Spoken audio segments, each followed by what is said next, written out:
Sean bienvenidos a esta introducción a pulsos de base, por los integrantes del grupo Josué Betancourt y Yoder T. Cabrera. Para comprender este tema, tendremos que adentrarnos en conocer varios tipos de señales. Entre ellos encontramos la señal sin. La función sin o seno cardinal, también conocida, tiene dos definiciones, la normalizada y la desnormalizada. En ambas definiciones, la generación de esta función en el dominio del tiempo está dado por sin de x.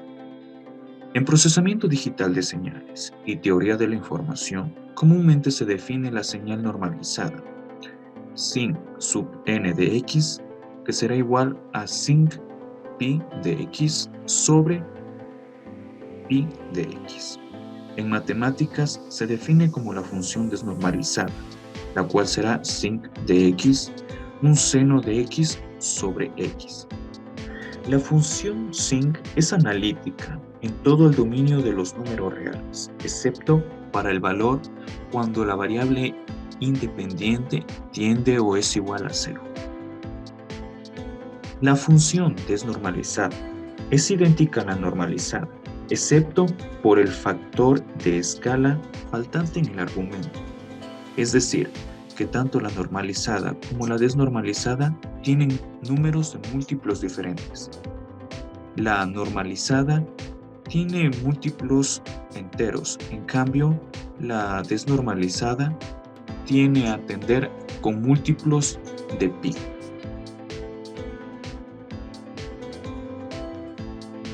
La transformada de Fourier es el cambio de dominio en cual se traspasa del dominio del tiempo al de la frecuencia, para un análisis más profundo de un sistema. En el caso de una función sin normalizada, usando la transformada de Fourier obtendremos una función rectf, es decir, que la función sin es igual a lo que nosotros vimos en el dominio del tiempo, pero utilizando esta transformada obtendremos una señal totalmente diferente, pero que cumple con las mismas características en el dominio de la frecuencia.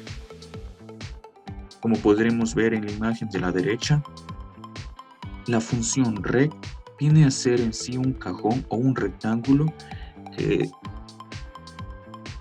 contiene extremos en los cuales esos extremos vendrían a ser los ceros en donde se corta la función sin.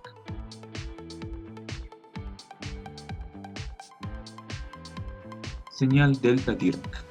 La función delta de Dirac no es propiamente una función, es una distribución o una función generalizada, localmente integrable, introducida por primera vez por el físico inglés Paul Dirac, quien lo denominó como una función impropia desde el punto de vista matemático. Obviamente esta función se puede expresar como un límite de una sucesión de funciones, lo que permite dar una idea intuitiva y operativa de la misma.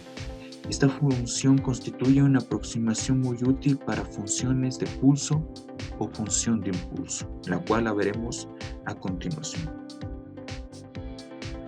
Como función definida a trozos obtendríamos que delta de x tendría a ser igual a 0 si es que x no es igual a 0 y sería infinito si es que x es igual a 0.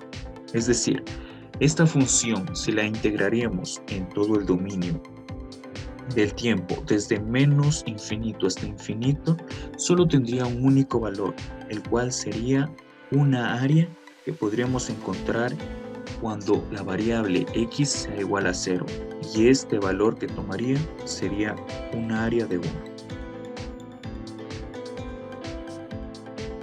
Pero la función delta de Dirac también la podemos transponer al dominio de la frecuencia. Como ya vimos en la anterior función, utilizando la transformada de Fourier, podemos obtener que viene a ser una función constante.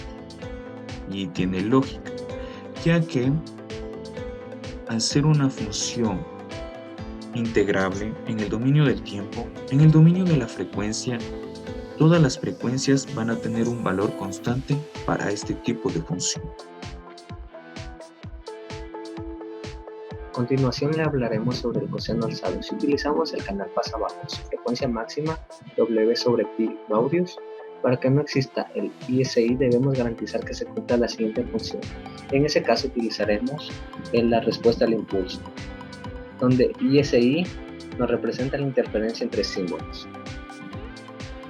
Si utilizamos el canal pasa abajo, por debajo de su frecuencia máxima W sobre pi Gaudius, tenemos más libertad para escoger de forma de onda de la respuesta al impulso. Una de estas formas de onda que cumple el criterio de Nyquist es la interferencia entre símbolos, que son los pulsos en coseno alzado, definidas como la siguiente fórmula, cuya transformada de Fourier es la siguiente, y asimismo el factor alfa puede tomar valores entre 0 y 1 y se denomina factor de caída o roll-off. Para que alfa sea igual a 0, el pulso en coseno alzado se transforma en una respuesta. A medida de que aumenta alfa, la amplitud de las colas de impulso en el dominio temporal se hace mucho más pequeña. Conforme nos alejamos del origen, también podemos ver cómo se muestra en la siguiente figura 1. Y asimismo, el ancho de banda crece según se puede comprobar en la figura 2, como va creciendo poco a poco. De hecho, el ancho de banda ocupada por los pulsos es 1 más alfa de pi sobre t, donde t nos representa el periodo del sistema de comunicación medida en radianes sobre segundo, por lo que el ancho de banda se incrementa en alfa de pi sobre t con respecto al mínimo necesario para que no exista el ISI, en este caso pi sobre t. Dicho de otro modo, el ancho de banda aumenta en un factor de que alfa con respecto al mínimo dictado por el criterio de Nyquist. Por esta razón, el factor alfa expresa en tanto por cierto se denomina exceso de ancho de banda. Como conclusiones tenemos que hay que tener en cuenta que la señal sin tiene dos funciones, la normalizada y la desnormalizada, donde la función desnormalizada es idéntica a la normalizada excepto por el factor de escala faltante en el argumento. Y del mismo modo, para una conclusión de la delta de Dirac se utiliza para representar la distribución de densidad de una masa unidad concentrada en un punto. El factor del coseno alzado es una implementación de un filtro pasa abajo que se utiliza en el teorema de Nyquist. A continuación tenemos la bibliografía y asimismo gracias por su atención.